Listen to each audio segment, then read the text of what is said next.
Alô, amigos, sejam todos muito bem-vindos. Estamos aqui excepcionalmente hoje no lugar da minha amiga Thalita de Oliveira, companheira de bancada, para apresentar as últimas notícias da semana, as mais importantes notícias da semana, é claro.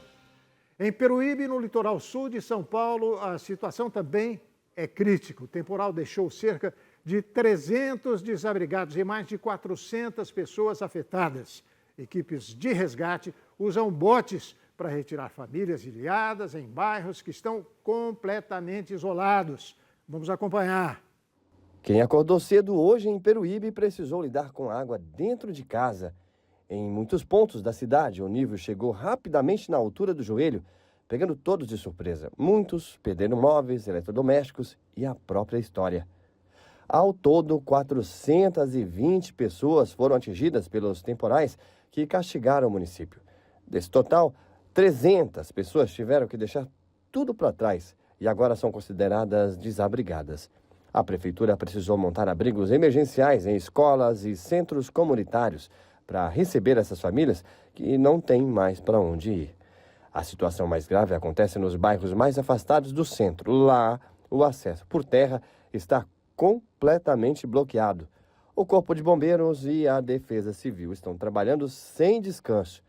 O trabalho só é possível com o uso de botes e pequenas embarcações para retirar moradores que ficaram ilhados dentro das próprias residências.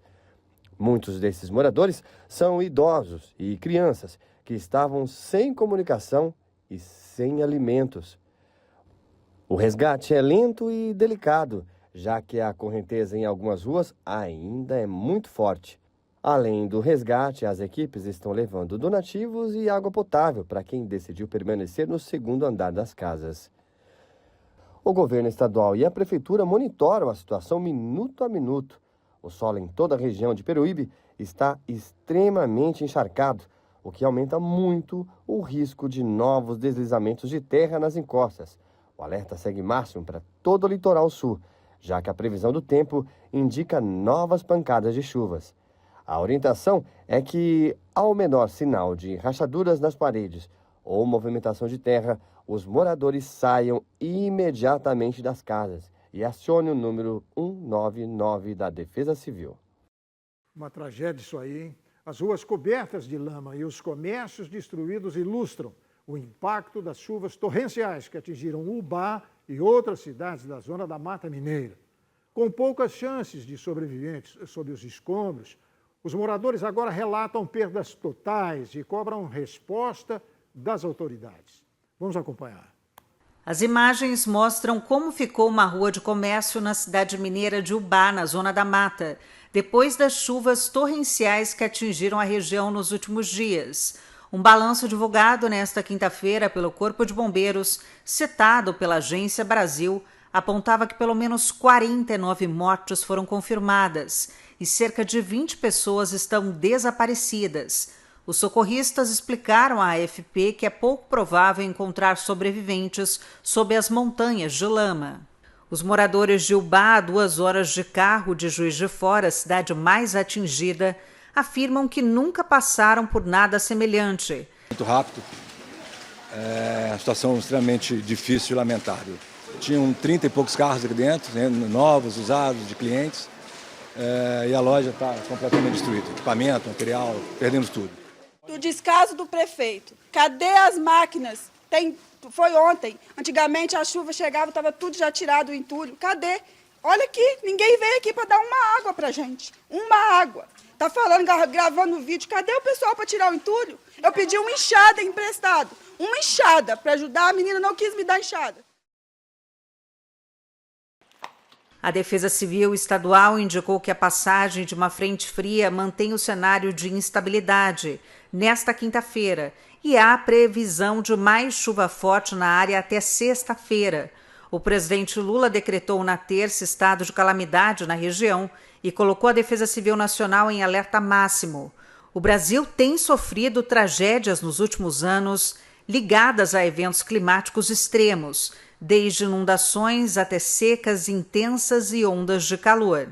Em 2024, enchentes inéditas atingiram o sul do país e deixaram mais de 200 mortos e 2 milhões de habitantes afetados, em uma das suas piores catástrofes naturais.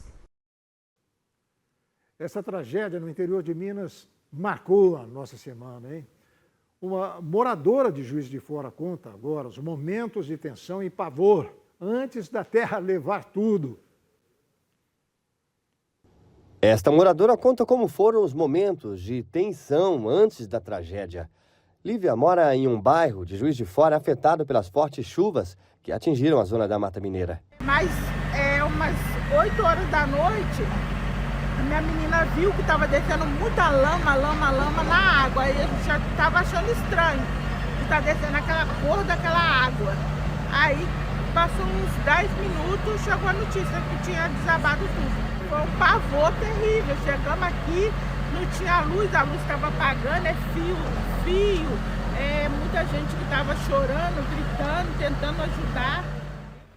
Trata-se de 12 casas que foram soterradas. Então, um quantitativo grande de pessoas que estavam em suas casas à noite, no momento de chuva. Então, o trabalho aqui vai ser demorado, minucioso, e a gente vai estar se dedicando com minúcia até o final do evento aqui.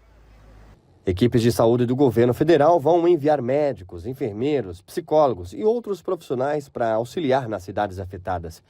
O governo de Minas informou que vai destinar cerca de 48 milhões para fortalecer a assistência à saúde nos municípios de Juiz de Fora, Ubá e Matias Barbosa.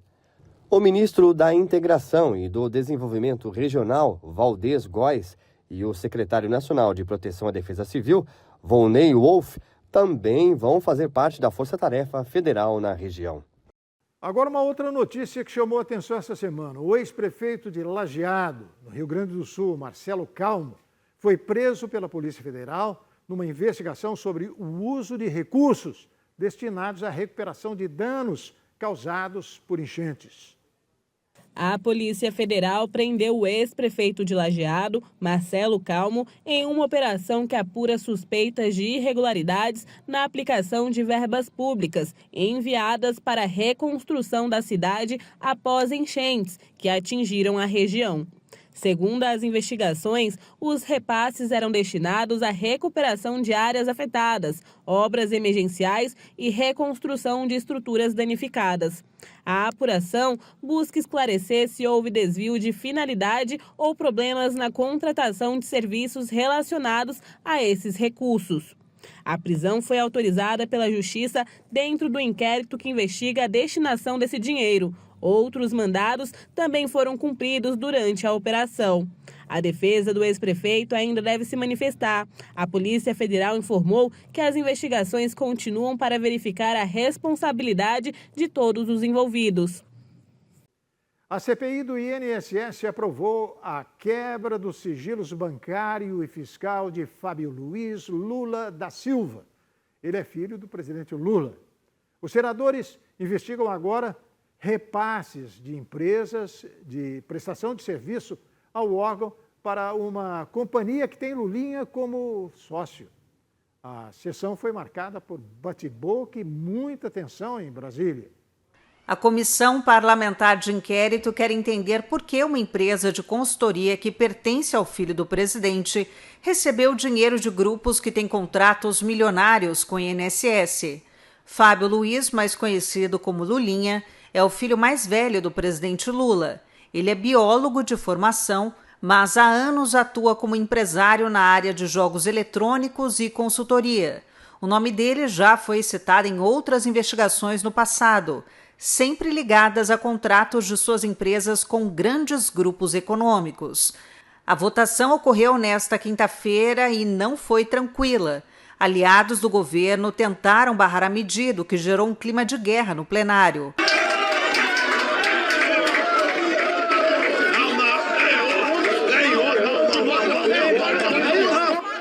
Após o bate-boca, um acordo entre os parlamentares permitiu o avanço das investigações.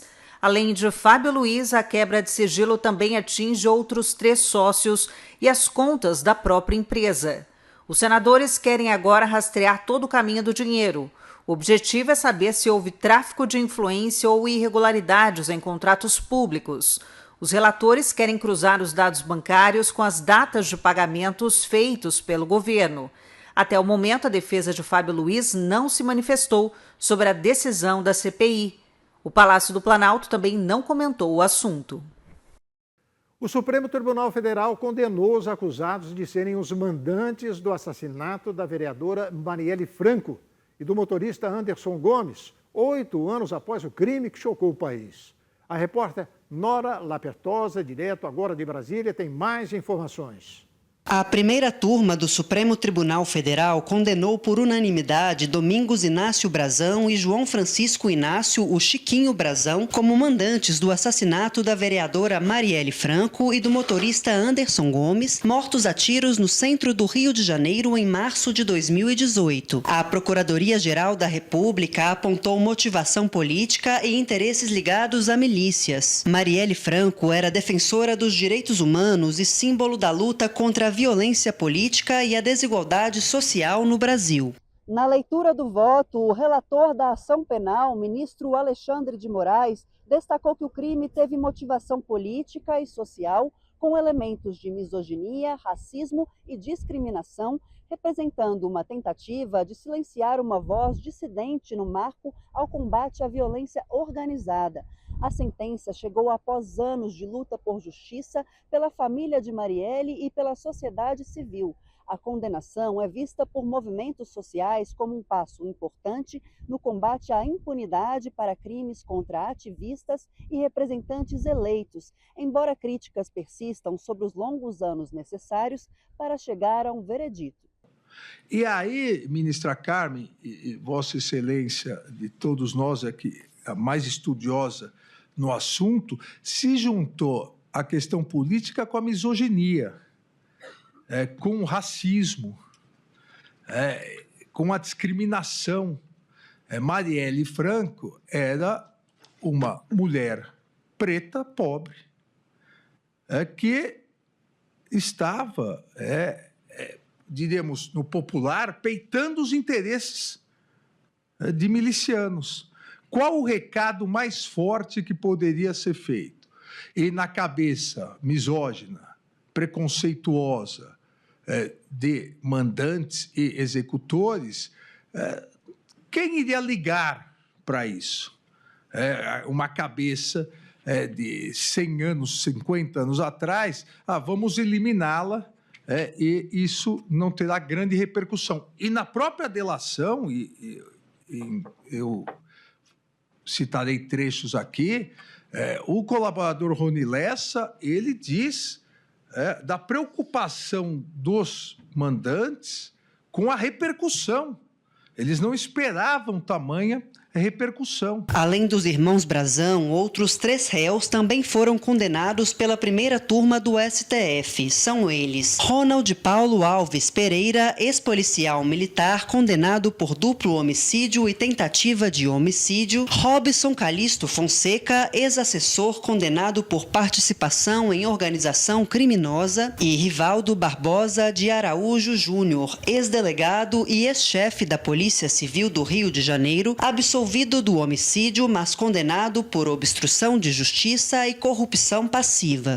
Com a decisão, o país encerra mais uma etapa de um dos casos mais emblemáticos da história recente. Um crime que, além de tirar 2 vidas, simbolizou profundas tensões políticas, sociais e institucionais no Brasil e que agora recebe uma resposta judicial histórica, com penalidades que podem ultrapassar 70 anos de prisão aos mandantes principais. A Câmara dos Deputados aprovou o projeto que endurece as regras contra o crime organizado no Brasil. O texto cria novos crimes e aumenta o rigor para quem comanda ou financia facções. A Câmara dos Deputados aprovou o projeto de lei antifacção. A proposta, que agora segue para a sanção do presidente Lula, traz mudanças pesadas no Código Penal para quem faz parte do crime organizado. O texto cria a definição legal de facção criminosa e estabelece penas que podem chegar a 40 anos de prisão. Integrar, financiar ou comandar esses grupos passa a ser motivo suficiente para a decretação de prisão preventiva. Para tentar desestruturar as quadrilhas, o projeto também amplia o bloqueio de bens e determina que esse dinheiro seja repassado para fundos de segurança pública. Uma derrota para o governo foi a exclusão de taxação das bets no texto. A ideia era usar o imposto das apostas online para financiar a segurança, mas os deputados decidiram tirar esse ponto da proposta final. Agora, com a aprovação, o foco está na asfixia financeira e na agilidade dos inquéritos policiais contra as facções. O Supremo Tribunal Federal e o Congresso Nacional decidiram elaborar uma proposta de transição sobre limites a penduricalhos salariais depois de reunião na Corte. Durante a sessão no Supremo Tribunal Federal, que trata da limitação de penduricalhos, benefícios que aumentam salários acima do teto do funcionalismo, a juíza aposentada Cláudia Márcia de Carvalho Soares fez uma reclamação. Ela afirmou que magistrados enfrentavam falta de itens básicos, como lanche e café, durante julgamentos, e que isso precisava ser considerado quando se discute remuneração e condições de trabalho. A falha ocorreu no contexto de debate sobre a forma como o teto salarial e os adicionais são aplicados. Nos últimos 3 meses de 2025, Márcia de Carvalho recebeu R$ 296 mil. O valor recebido pela ex-magistrada no Tribunal Regional do Trabalho da Primeira Região, enquanto estava na ativa, girava em torno de R$ 75 mil por mês, incluindo parcelas além do salário básico. Esse tipo de valor faz parte da discussão sobre penduricalhos, que são adicionais e gratificações que, somados, podem elevar o rendimento de servidores acima do limite constitucional. O julgamento sobre penduricalhos em salários públicos foi adiado para o dia 25 de março. A decisão foi tomada para permitir mais tempo da análise e discussão entre os ministros sobre os critérios e possíveis efeitos da limitação. O tema segue sendo debatido no STF, com repercussão entre magistrados, servidores públicos e especialistas em direitos administrativos. A Comissão de Constituição e Justiça da Câmara escolheu o deputado Paulo Aze como relator da PEC que propõe o fim da escala 6x1 no serviço público. A Comissão de Constituição e Justiça da Câmara dos Deputados definiu o deputado Paulo Aze como relator da proposta de emenda à Constituição que trata do fim da chamada escala 6x1, usada em alguns setores. A escala 6x1 permite 6 dias seguidos de trabalho e apenas 1 de descanso. A proposta em análise busca acabar com esse modelo para determinados tipos de atividade, argumentando que ele pode prejudicar a saúde e a qualidade de vida dos trabalhadores. Como relator, Paulo Aze será responsável por elaborar um parecer sobre a matéria, avaliando se a PEC está de acordo com a Constituição e os efeitos que sua aprovação pode ter. A indicação do relator é uma etapa importante no processo legislativo e o próximo passo será a análise do parecer na própria CCJ, antes de a proposta seguir para outras fases no Congresso. É isso aí, então. O vice-presidente Geraldo Alckmin afirmou que a redução da jornada de trabalho é uma tendência mundial, impulsionada pela automação. Durante evento na Federação das Indústrias do Estado de São Paulo, a Fiesp, o vice-presidente e ministro do Ministério do Desenvolvimento, Indústria, Comércio e Serviços, Geraldo Alckmin, falou sobre a proposta de emenda à Constituição que prevê o fim da escala 6x1. As declarações vieram após o presidente da Fiesp, Paulo Scaff, dizer que o tema não deveria ser discutido em ano eleitoral. Alckmin afirmou que a automação tende a reduzir a jornada de trabalho, mas que o debate precisa ser aprofundado e sem pressa. No mesmo evento, o vice-presidente assinou protocolos de colaboração com a Fiesp para combater práticas comerciais desleais, como o dumping. Ele comentou sobre investigações dos Estados Unidos contra o Brasil, destacando que uma investigação anterior sobre desmatamento foi arquivada e que pirataria é um problema global. Alckmin também mencionou que o presidente Lula vai se reunir com Donald Trump para tratar das tarifas.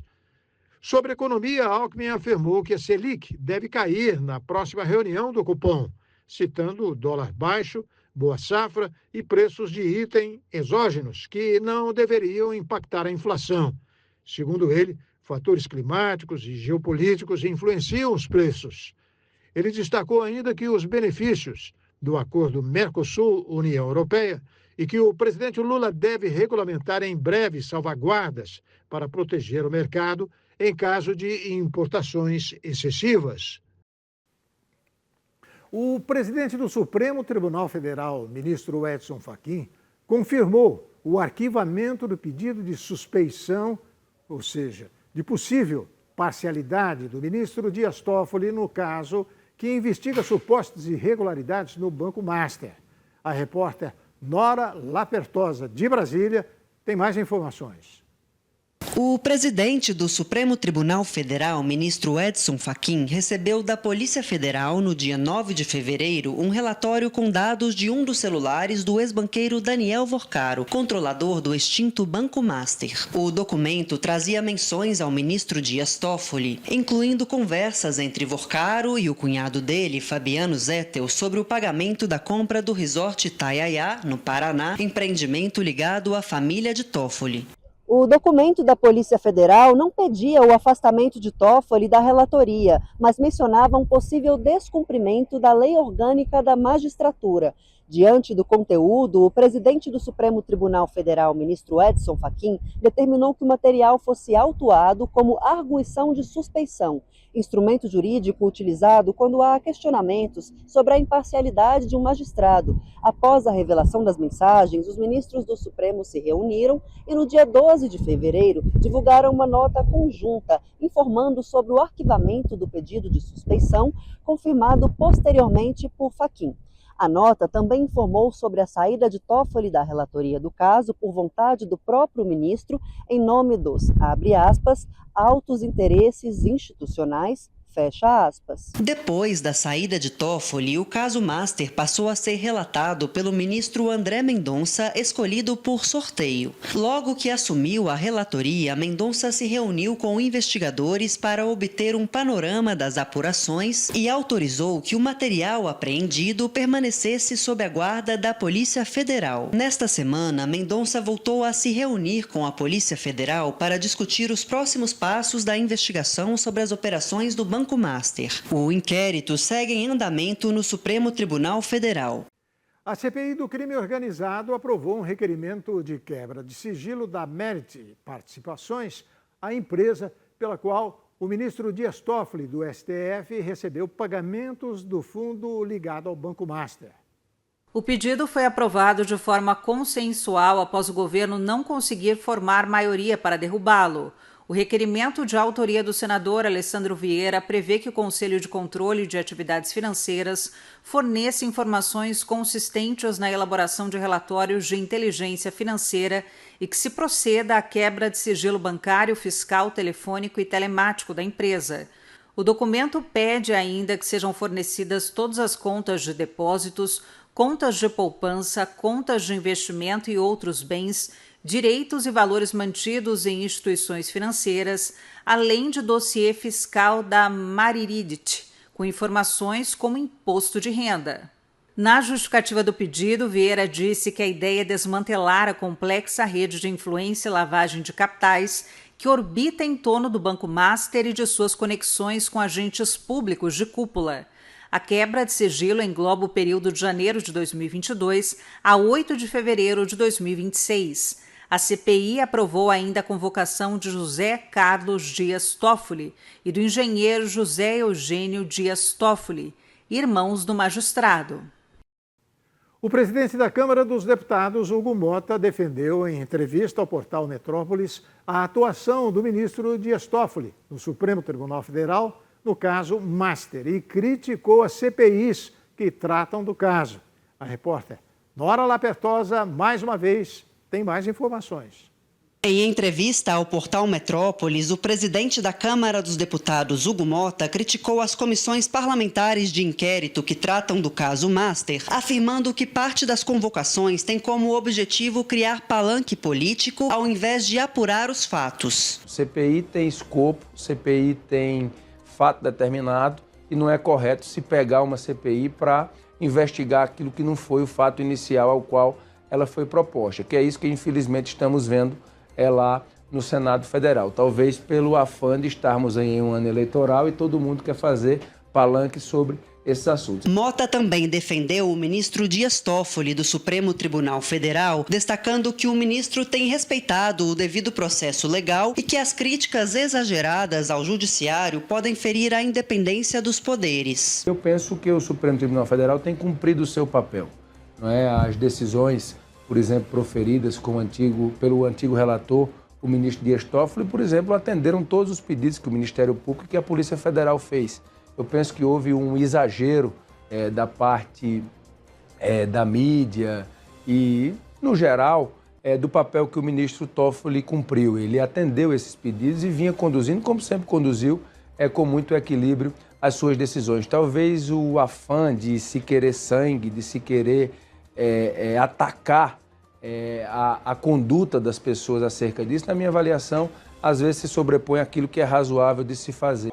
Em outra declaração, Mota disse que não pautará nenhum tipo de proposta que tenha como efeito legalizar supersalários no setor público. Segundo ele, essas propostas, além de inconstitucionais, são prejudiciais à confiança da população nas instituições e no ajuste das contas públicas. Mota também foi questionado sobre a possibilidade de reabrir o debate sobre a anistia a grupos envolvidos no 8 de janeiro.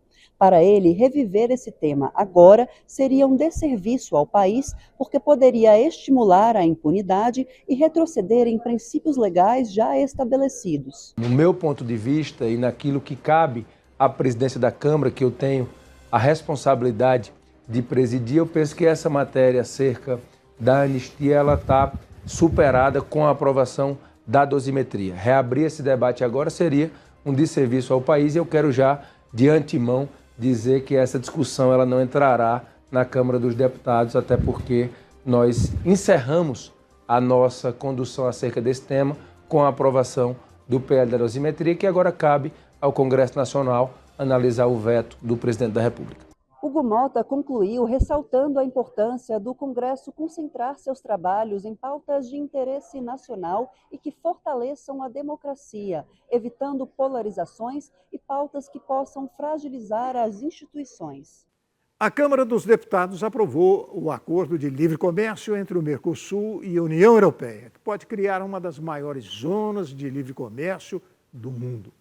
O texto segue agora para o Senado, última etapa de análise para a entrada em vigor do acordo. O plenário da Câmara dos Deputados aprovou, nesta quarta-feira, o acordo de comércio entre o Mercosul e a União Europeia. O texto do acordo foi aprovado na terça pela representação brasileira no Parlamento do Mercosul. Com aprovação na Câmara, o texto agora segue para votação no plenário do Senado. O acordo ainda tem que ser ratificado nos congressos da Argentina, Paraguai e Uruguai. O Parlamento Europeu pediu ao Tribunal de Justiça da União Europeia uma avaliação jurídica sobre o acordo. A entrada em vigor é apenas após a conclusão de todos os acordos aprovados. Agora, na Câmara, em votação simbólica, com voto contrário da Federação Pessoal, Rede cria uma área de livre comércio entre os dois blocos, com redução gradual de tarifas e preservação de setores considerados sensíveis, além de prever salvaguardas e mecanismos de solução de controvérsias. A liquidação do Will Bank pelo Banco Central causa um verdadeiro drama social para milhares de brasileiros. O bloqueio das contas atinge em cheio pessoas humildes que dependem do dinheiro para a sobrevivência diária. Ao mesmo tempo, em Brasília, a CPI do crime organizado investiga se o caso Master tem ligações que podem romper a blindagem de políticos influentes. O desespero toma conta de quem acordou com o saldo travado e o aplicativo fora do ar. São trabalhadores que precisavam do dinheiro para o aluguel ou para a comida. mas se veem impedidos de fazer qualquer operação básica para essas famílias. A espera pelo Fundo Garantidor de Crédito é uma eternidade, que compromete o sustento da casa. Enquanto o cidadão comum sofre com as contas bloqueadas, os bastidores do poder em Brasília estão em alerta máximo. A CPI do crime organizado analisa o caso Master com atenção, buscando entender se há uma teia que conecta essas operações financeiras a esquemas maiores. Analistas políticos apontam que o potencial dessa investigação é explosivo. A comissão quer saber quem são os verdadeiros beneficiários dessas estruturas e se houve omissão no monitoramento. O que começou como uma crise bancária agora ameaça atingir figuras de alto escalão que até então estavam protegidas pela blindagem política. O Banco Central afirma que a liquidação é uma medida para proteger o sistema financeiro. Porém, o foco das investigações agora é cruzar os dados para saber onde o dinheiro das pessoas foi parar. A tensão cresce tanto nas filas dos bancos quanto nos corredores do Congresso Nacional. A Polícia Federal deflagrou uma operação para desarticular um esquema de corrupção e lavagem de dinheiro. O ex-senador Fernando Bezerra Coelho e seus filhos são os principais alvos da investigação, que agora apura o desvio de verbas públicas. Amanhã foi de movimentação intensa de agentes da Polícia Federal em Pernambuco e também no Distrito Federal. A Operação Revoada investiga fraudes em licitações que envolvem dinheiro de emendas parlamentares. Os investigadores apuram se o grupo liderado pelo ex-senador Fernando Bezerra Coelho teria recebido vantagens indevidas para favorecer empresas em contratos públicos. Além do ex-parlamentar, o deputado federal Fernando Filho e o ex-prefeito de Petrolina, Miguel Coelho, também são investigados. Ao todo, estão sendo cumpridos 32 mandados de busca e apreensão. A Justiça determinou ainda o bloqueio de bens dos envolvidos, o que pode chegar a 20 milhões de reais. A defesa da família Coelho afirmou em nota que todos estão à disposição da Justiça e que as acusações são infundadas. A Polícia Federal segue analisando os documentos e celulares apreendidos para tentar rastrear o caminho do dinheiro.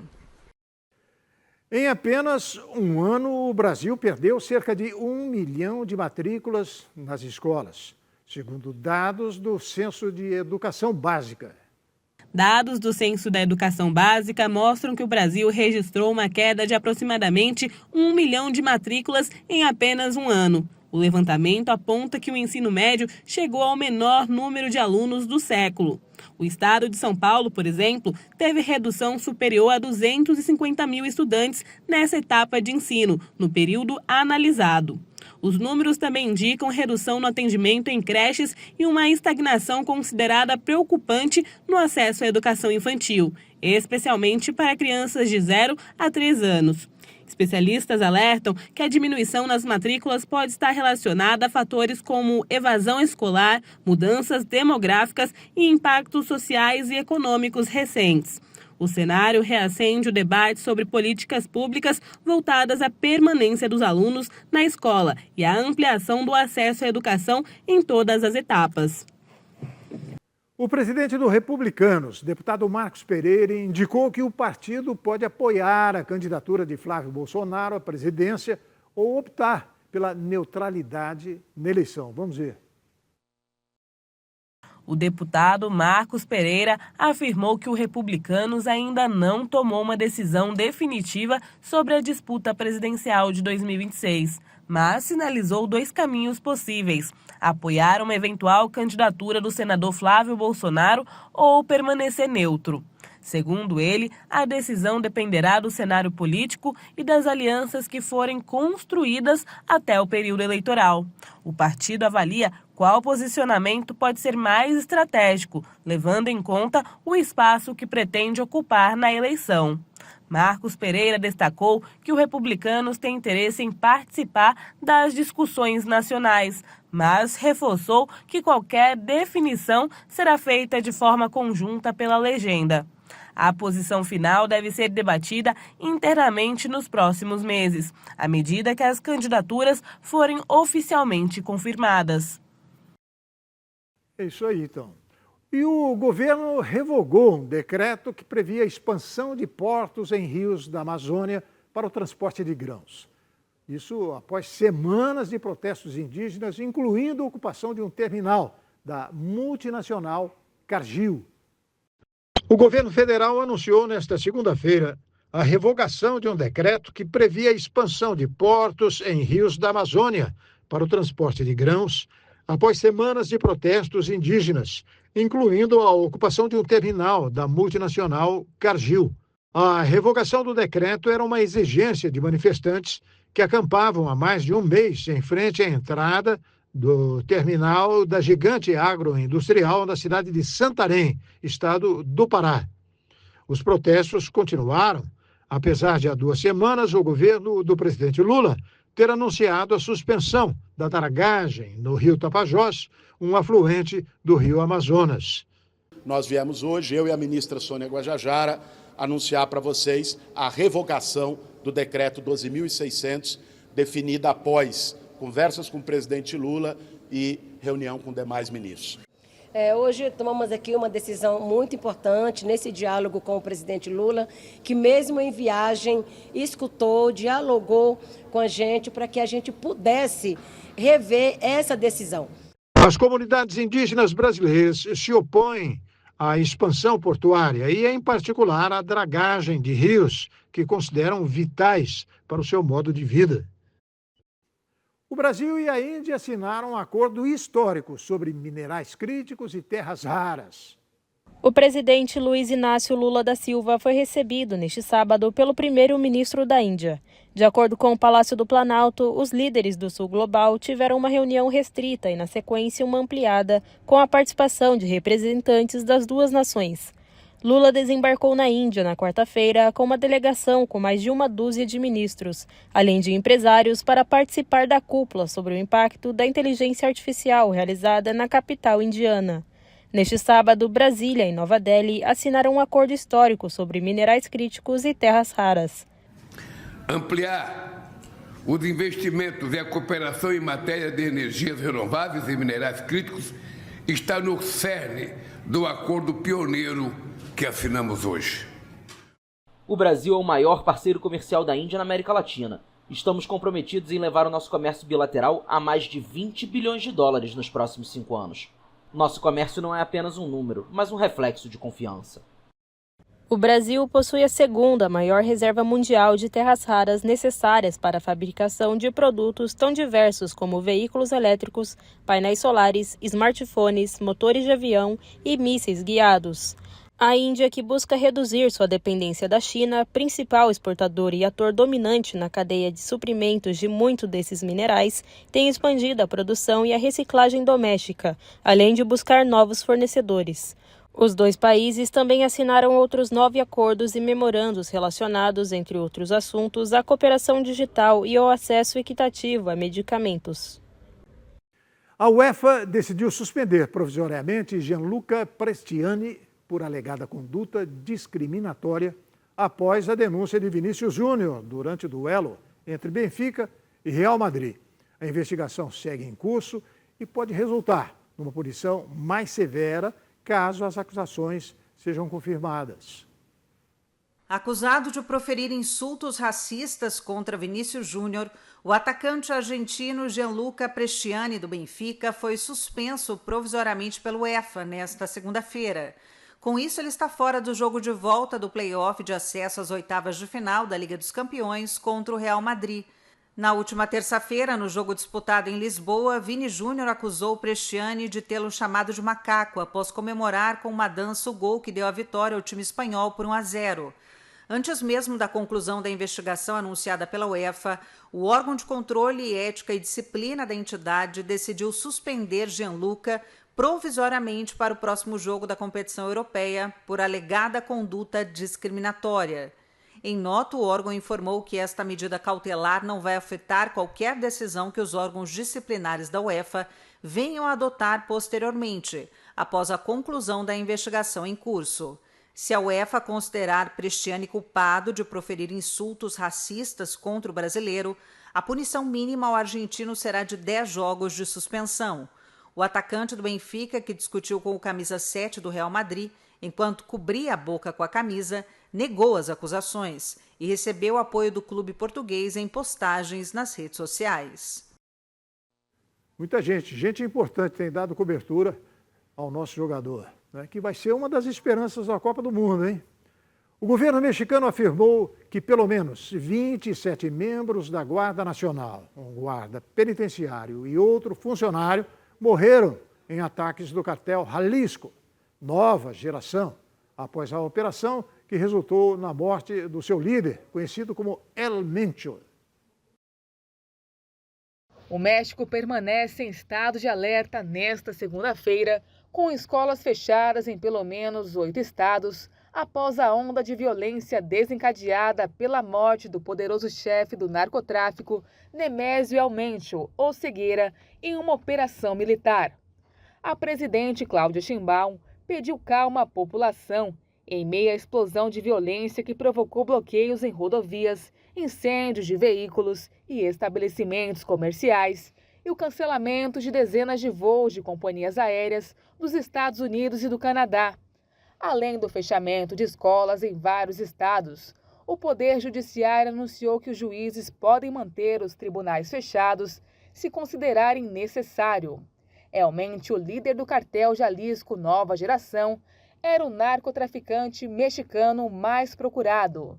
O governo dos Estados Unidos oferecia uma recompensa de 15 milhões de dólares ou mais de 77 milhões de reais por informações que levassem à sua captura. Ele era considerado o último dos chefões ao estilo de Joaquim El Chapo e Ismael El Mayo Zambada, presos em 2016 e 2024, respectivamente, e atualmente detidos nos Estados Unidos. O traficante de 59 anos ficou ferido em um confronto com militares na localidade de Tapalpa, no oeste do país, e morreu, segundo o Exército, durante seu traslado por via aérea à Cidade do México. 7 criminosos morreram e 3 militares ficaram feridos na operação.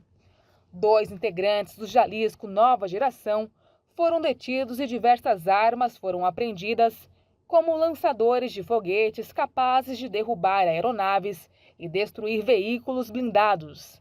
A Casa Branca afirmou que os Estados Unidos forneceram apoio de inteligência ao governo mexicano na operação. O presidente dos Estados Unidos, Donald Trump, fez um discurso inflamado sobre o Estado da União, no qual celebrou o que chama de vitória histórica americana. O presidente Donald Trump se vangloriou perante o Congresso na terça-feira de uma virada histórica para os Estados Unidos e alertou que responderia a qualquer ameaça, inclusive da América Latina, no discurso sobre o Estado da União mais longo da história. Mas esta noite, depois de apenas um ano, posso dizer com dignidade e orgulho que alcançamos uma transformação sem precedentes, uma mudança radical, exatamente uma mudança radical. O discurso de 1h47 mencionou sucessos como a operação para capturar o presidente da Venezuela, Nicolás Maduro, e a redução da criminalidade. Trump ainda criticou a oposição democrata e os juízes da Suprema Corte, que lhe desferiram um duro golpe jurídico dias antes, ao derrubarem sua política tarifária. E então, apenas 4 dias, uma decisão infeliz da Suprema Corte dos Estados Unidos. Acabou de ser divulgado um processo muito infeliz. Trump também afirmou que a Venezuela já vendeu aos Estados Unidos mais de 80 milhões de barris de petróleo. Em seguida, surpreendeu ao apresentar o ex-candidato presidencial venezuelano Henrique Marques, que acaba de ser libertado da prisão em Caracas. Trump também apresentou a seleção masculina de hóquei no gelo, que conquistou a medalha de ouro dos Jogos Olímpicos de Milão, um feito que não alcançavam desde 1980. E pediu ao Congresso que aprove uma lei de identificação do eleitor. Peço que aprovem a Lei Save America para impedir que imigrantes ilegais e outras pessoas sem documentos votem em nossas sagradas eleições americanas. A fraude é desenfreada. A deputada democrata Ilhan Omar acusou o governo de matar americanos. A democrata se referia às mortes de 2 ativistas que se opunham às batidas policiais contra imigrantes sem documentos em Minneapolis, a crise política mais grave de Trump em seu segundo mandato e a causa da queda em sua popularidade. Como presidente, farei a paz onde puder, mas nunca hesitarei em confrontar ameaças aos Estados Unidos onde quer que seja necessário.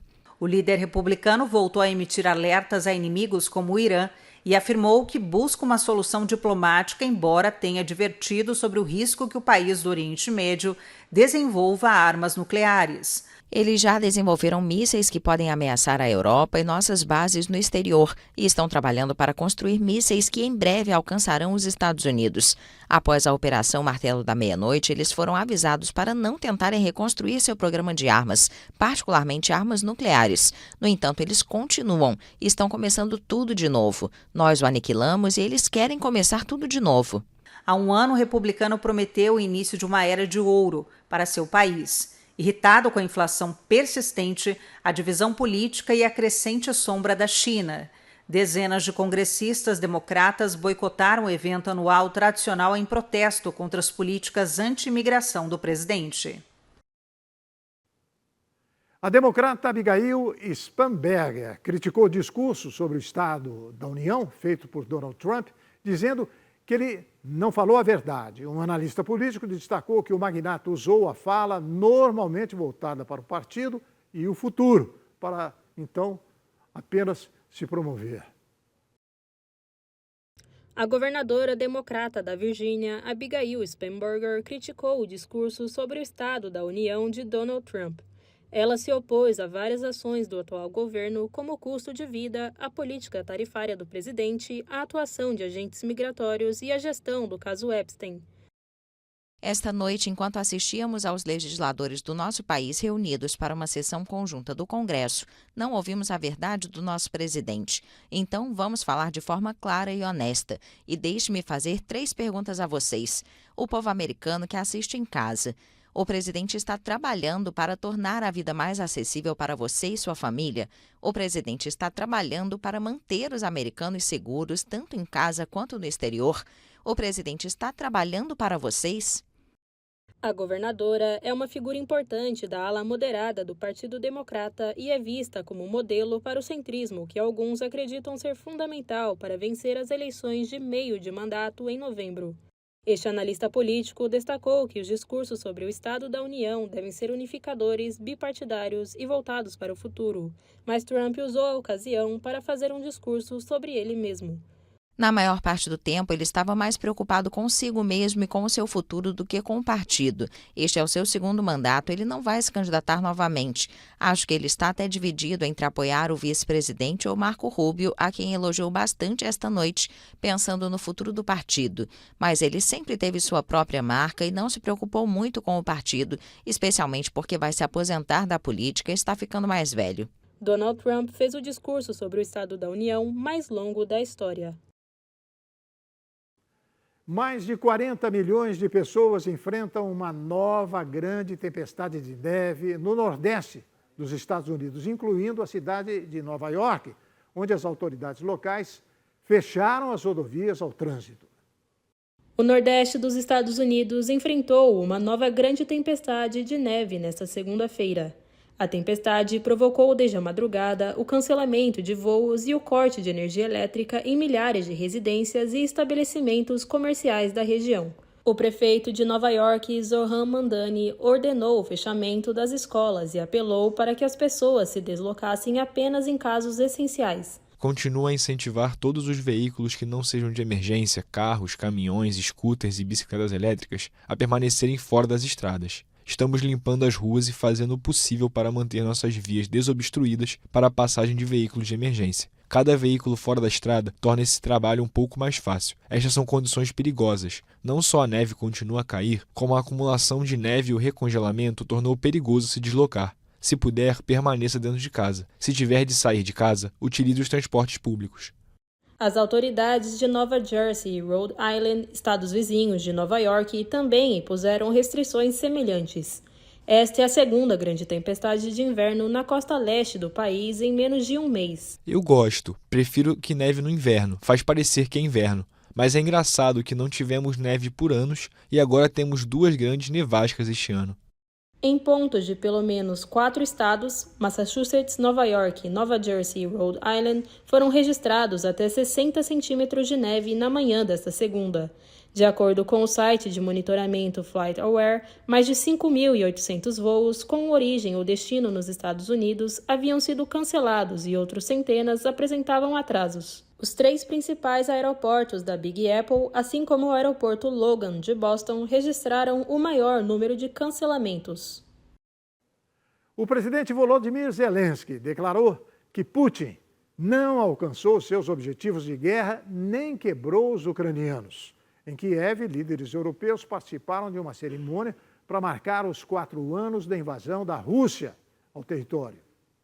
A presidente da Comissão Europeia, Ursula von der Leyen, chegou a Kiev nesta terça-feira, dia em que são completos 4 anos de invasão russa à Ucrânia. Na internet, a alemã afirmou estar na capital ucraniana para enviar uma mensagem clara: "Não cederemos até que a paz seja restabelecida. Paz nos termos da Ucrânia." Esta já é a 10ª visita de von der Leyen a Kiev desde o início da guerra. Juntamente com o presidente do Conselho Europeu, Antônio Costa, ela participará de uma cerimônia na capital, além de ter um encontro marcado com o presidente Volodymyr Zelensky. O líder ucraniano publicou uma mensagem nesta terça-feira para marcar a data. Putin não alcançou seus objetivos. Ele não quebrou os ucranianos. Ele não venceu esta guerra. Nós preservamos a Ucrânia e faremos tudo para alcançar a paz e para garantir que haja justiça. Falta menos de uma semana para a chegada da primavera. Estamos superando o inverno mais difícil da história. Isso é um fato. E é muito difícil. Difícil para todos vocês. Mas assim como no primeiro dia de guerra, continuamos construindo nossa manhã, passo a passo, tarefa por tarefa, conquista por conquista. Zelensky também publicou um vídeo mostrando pela primeira vez o bunker onde a resposta à invasão russa foi organizada em 2022, exatamente 4 anos atrás. Este gabinete, esta pequena sala no bunker da Bankova, foi aqui que tive minhas primeiras conversas com líderes mundiais no início da guerra. Aqui falei com o presidente Biden e foi aqui que ouvi: Volodymyr, há uma ameaça. Você precisa deixar a Ucrânia com urgência. Estamos prontos para ajudar com isso. Ao que respondi que precisava de armas, não de um táxi. O bunker é da época em que a Ucrânia integrava a União Soviética. Desde o início de seu mandato, em 2019, Zelensky planejava deixar a sede da presidência, um edifício neoclássico monumental típico da era soviética e frequentemente descrito como stalinista. Mas com a eclosão da guerra, a infraestrutura herdada da era soviética provou ser surpreendentemente útil. Segundo o governo, Zelensky foi alvo de mais de 10 tentativas de assassinato desde 2022. Um relatório conjunto de Kiev, do Banco Mundial, da União Europeia e das Nações Unidas revelou que a reconstrução da Ucrânia após a guerra com a Rússia custaria, no mínimo, uns 588 bilhões de dólares, o equivalente a 3 trilhões de reais na próxima década. A reconstrução da Ucrânia após a guerra com a Rússia vai custar 588 bilhões de dólares, equivalente a 3 trilhões de reais na próxima década. É o que afirma um relatório conjunto de Kiev, do Banco Mundial, da União Europeia e das Nações Unidas, publicado nesta segunda-feira. O documento cobre os 46 meses entre o início da invasão, em fevereiro de 2022, e dezembro de 2025, e explica que os setores mais afetados são habitação, transporte e energia. Os danos se concentram nas regiões próximas à linha de frente e nas grandes áreas urbanas ucranianas. Nesta segunda, autoridades da Ucrânia informaram que 3 pessoas morreram em ataques russos na região de Odessa e outra em Zaporizhia. A data marca a véspera do aniversário de 4 anos do início da guerra entre Kiev e Moscou. De acordo com o governo regional, 2 das mortes ocorreram após drones russos atingirem uma infraestrutura industrial, energética e civil na região de Odessa. 3 pessoas ficaram feridas, uma em Kherson e outra em Dnipropetrovsk, no leste do território. Também nesta segunda-feira, o chanceler alemão Friedrich Merz acusou a Rússia de ter atingido um ponto de barbárie absoluto. Merz afirmou que o Kremlin aplica uma guerra psicológica e apelou para que os países europeus resistam e apoiem a Ucrânia. Depois dos Estados Unidos, a Alemanha é o país que mais fornece ajuda militar aos ucranianos. O governo de São Paulo definiu o consórcio responsável pela construção da nova sede administrativa no centro da capital.